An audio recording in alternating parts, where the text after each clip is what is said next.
Aujourd'hui, je vais te dire une vérité qui fait mal, mais c'est pas grave, je ne suis pas là pour te faire plaisir, je suis là pour te faire avancer. La vérité est la suivante, 99% des coachs vont échouer et tu en fais certainement partie. Un échec, pour moi, c'est ne pas réussir à vivre de son activité. Comme tu peux le voir, 90% des auto-entrepreneurs se versent moins que le SMIC. C'est aberrant. Ok. Quand je dis un échec, je parle vraiment de ne pas réussir à vivre de son activité. Parce qu'il y en a qui vont dire non, moi j'ai réussi, c'est mon side business, mon petit business sur le côté, blablabla. C'est faux. C'est juste pour leur ego qu'ils disent ça. La vérité, c'est que s'ils avaient vraiment le choix entre leur activité salariale à 1500 et leur activité entrepreneuriale à 3, 4, 5 000 euros, ils choisiraient l'entrepreneuriat. D'accord. C'est juste parce qu'ils n'ont pas réussi. Pardon. Donc, ils essaient de se consoler comme ils peuvent. Et pourquoi? C'est parce qu'ils font des erreurs à la con, mais vraiment à la con, mais qui sont fatales pour leur business. Et on va les voir ensemble. Ils essaient d'aider tout le monde. Ils se focalisent sur le prix plutôt que sur la valeur. Ils n'ont aucun plan. Aucun plan. Ça, c'est un problème très, très récurrent. C'est-à-dire que les gens se lancent dans l'entrepreneuriat. Je peux leur poser des questions simples du genre, c'est quoi ton plan de contenu pour la semaine prochaine? Aucune idée. C'est du freestyle. Et c'est le meilleur moyen de se péter la gueule, en fait, tout simplement. Si tu veux devenir coach, il ne suffit pas de savoir coacher ou d'avoir des connaissances. Toutes les personnes qui ont déjà échoué savaient le faire aussi.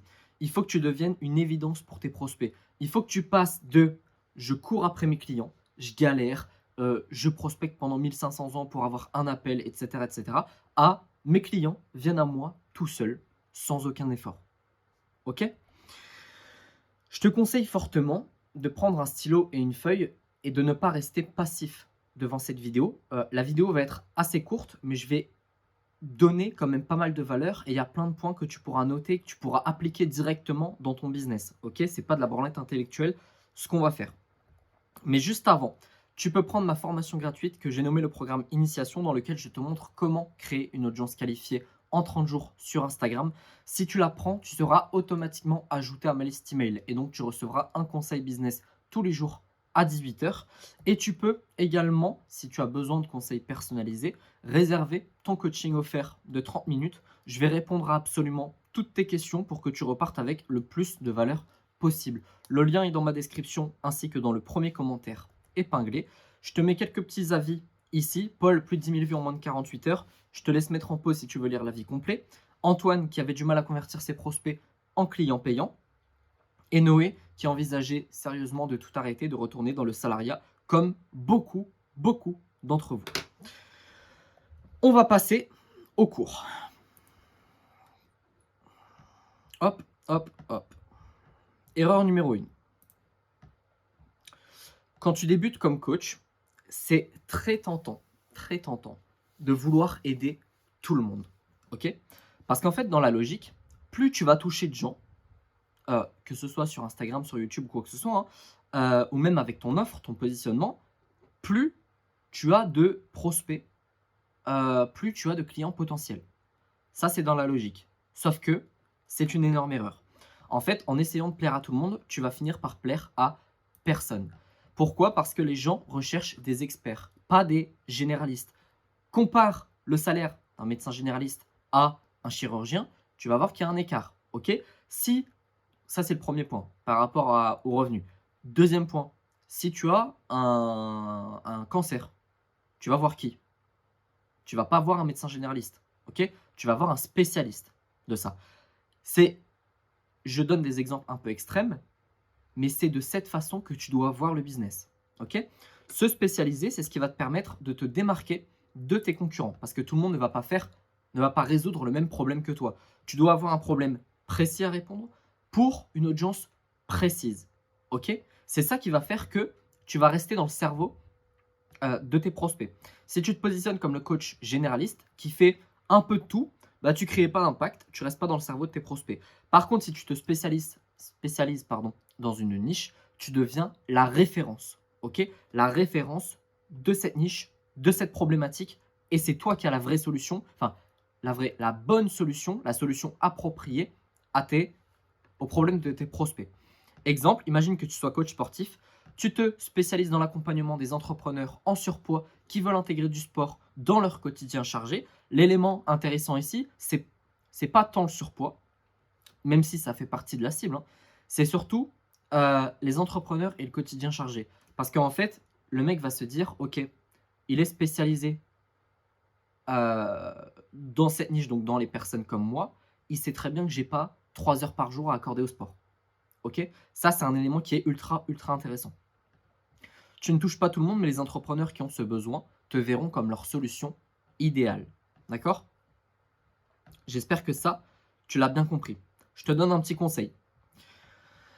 Prends le temps de réfléchir à la niche dans laquelle tu veux et tu peux vraiment faire la différence. Je t'invite à te poser cette question très simple. Quel problème spécifique puis-je résoudre mieux que n'importe qui? Et c'est là où tu dois mettre 100% de ton énergie, 100% de ton focus. Passons à l'erreur numéro 2, se concentrer sur le prix plutôt que la valeur. Je suis certain que tu le fais aussi. C'est très facile, mais vraiment très facile, de tomber dans le piège du prix. Tu te dis que si tu es moins cher que la concurrence, tu vas attirer plus de clients. Pareil, en vrai de vrai. Avec une réflexion basique, dans la logique des choses, c'est ça. Ok? Sauf que, encore une fois, grave erreur. En réalité, les gens ne payent pas pour un prix, ils payent pour une transformation. Si tu te concentres uniquement sur le prix, tu vas rentrer dans une bataille sans fin où la seule façon de gagner, c'est être le moins cher. Je t'assure que tu ne veux pas de ça. Ok? Parce qu'en fait, admettons que tout le monde a la même offre pourrie et que tout le monde se met à, je sais pas, 1000 euros. À partir du moment où il y en a un qui va se mettre à 900, les prospects, vu que toutes les offres sont pourries, vont choisir le prix. D'accord? Le mec à 900 va commencer à prendre tous les clients. Toi, tu vas te dire quoi? Je vais descendre à 800. Ok, 800. Il y en a un qui va se mettre à 700, 600, 500. Ça ne s'arrête jamais. Ok? Ça ne s'arrête jamais. Donc, vaut mieux foutre la valeur, enfin énormément de valeur dans ton offre pour ne pas jouer sur ce truc-là. Ce que tes clients veulent savoir, c'est pas combien tu coûtes, mais ce que tu peux leur apporter. Ok? Quels résultats concrets vont-ils obtenir en travaillant avec toi? C'est quoi la transfo? C'est quoi le point A? C'est quoi le point B? C'est quoi le véhicule? Etc. etc. Tu dois les projeter dans leur situation désirée. Par exemple, deux coachs similaires. Le A, offre floue mais prix très bas. B, prix élevé mais offre claire. Il communique clairement la transformation qu'il va apporter à ses clients. En 3 mois, tu auras perdu 10 kilos de manière durable et tu te sentiras plus énergique que jamais. Tout le monde va choisir celle-là. Ok? Pas l'offre floue. Jamais.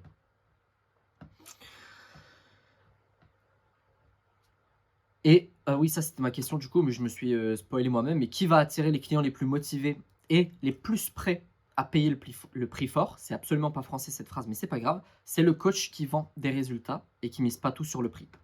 Je vais te donner un petit conseil. Plutôt que de parler de tes tarifs, tu parles des résultats que tes clients vont obtenir grâce à ton coaching. Ça peut passer par des témoignages clients, ok, quand tu présentes ton offre. Ça peut passer par ta propre histoire. Ça peut passer par, je sais pas moi, une histoire d'un ami à toi, etc., etc. Tu dois toujours te poser la question, quelle transformation je vais leur proposer? Il faut que tu mettes l'accent sur ce truc-là. Parce que c'est ça qui fait la différence. Ok? Erreur numéro 3, ne pas avoir de plan précis. Et là, comme tu peux le voir, j'ai rien mis parce que j'ai envie de partir un petit peu en freestyle là-dessus, parce qu'il y a beaucoup trop de choses à dire. En fait, quand tu te lances dans un business, mais là on parle de business de coaching, tu te dis, voilà, j'ai besoin de, par exemple, 5 clients par mois pour vivre. Ok, ça déjà, personne ne le fait. Première étape, là, le truc basique, personne ne le fait.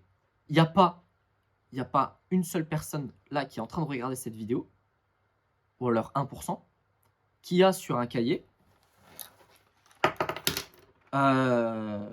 j'ai besoin de 5 clients pour vivre. 5 clients à tel prix. Pourtant, c'est la base du business. D'accord? Ensuite, il faut se poser la question de comment j'y vais. Comment je fais pour réussir à avoir 5 clients par mois? Ok, je vais passer par Instagram. D'accord. Qu'est-ce que tu vas poster sur Instagram? Quel format? À quelle heure? Est-ce que je mets des descriptions? Est-ce que j'ai un lead magnet? Est-ce que je renvoie vers un appel directement? Est-ce que je fais du format long, du format court? Qu'est-ce que je mets dans mes stories à la une? Qu'est-ce que je mets dans mes stories? Qu'est-ce que je vais publier tous les jours dans mes stories? OK? Et tu es censé, normalement, avoir un plan parce que de un, c'est indispensable pour le business, OK? Je parle financièrement, c'est indispensable d'avoir un plan et deuxièmement, ça va te rassurer, OK? Moi, ça me rassure de savoir ce que je fais le lundi, ce que je fais le mardi, le mercredi, et cetera, et cetera. OK? Ça va t'enlever toute une pression et ça va te faire gagner énormément de temps. Parce qu'en fait, tu te lèves le matin, tu sais quoi faire. Tu peux aussi adapter tes tâches par rapport aux tâches du surlendemain. D'accord? Donc il faut avoir un plan où tu te dis: «Aujourd'hui», enfin, tous les lundis plutôt, je fais ça. Tous les mardis, je fais ça. Tous les mercredis, je fais ça. D'accord? Et là, je parle en mode organisation, mais tu peux aussi avoir un plan de tes process. J'en ai parlé dans, je sais plus quelle vidéo parce que là, je les enchaîne, mais où je disais en fait, pour faire un réel, tu marques ton process entier. Pour faire une vidéo YouTube, tu marques ton process entier et normalement, tu es censé avoir un cahier. J'allais le remontrer, mais tu sais bien ce que c'est un cahier, avec plein de notes. OK? Je te conseille d'avoir un genre de ouais, un cahier de brouillon et un cahier sur lequel tout est propre, tu vois? Un cahier où tu t'en bats les couilles, tu mets plein de notes, tu ratures, on s'en fout et un cahier bien propre où tu vas mettre par exemple, plan 2024, je vais faire un lead magnet, je veux avoir, je sais pas, 45 clients, ça me fait, tant par mois, je vais devoir mettre ça en place, ça en place, ça en place, ça en place et tout, en fait, si je te pose la question: «Qu'est-ce que tu fais dans 3 mois?» tu es censé pouvoir me répondre. «Quel est ton objectif financier?» tu es censé pouvoir me répondre. Du tac au tac. Du tac au tac.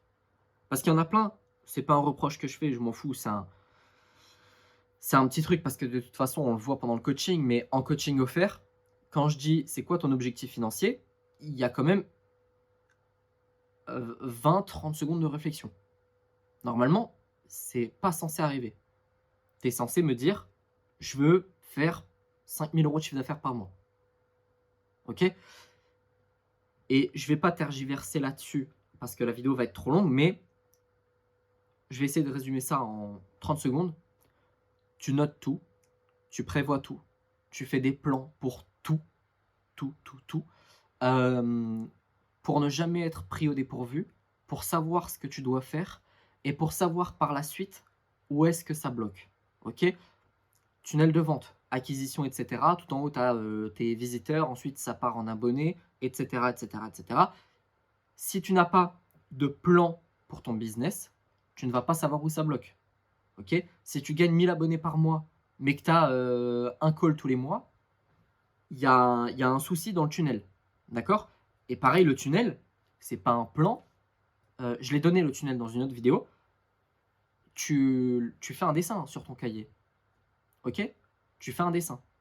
Tu marques par exemple partie, acquisition, tu marques Instagram, un réel par jour, 3 stories par jour et c'est un truc simple, hein, mais pour pouvoir analyser ton business en un coup d'œil. D'accord? J'en ai fini avec ça, j'espère que cette petite vidéo t'a plu. Je t'invite à me rejoindre sur Instagram, Martin Coach Business tout collé. Tu peux aussi prendre ma formation offerte et je t'invite fortement, fortement, fortement, on n'attend pas qu'il soit trop tard, à prendre ton coaching offert de 30 minutes. Sur ce, je te souhaite une excellente journée, une excellente soirée et je te dis à bientôt. Ciao!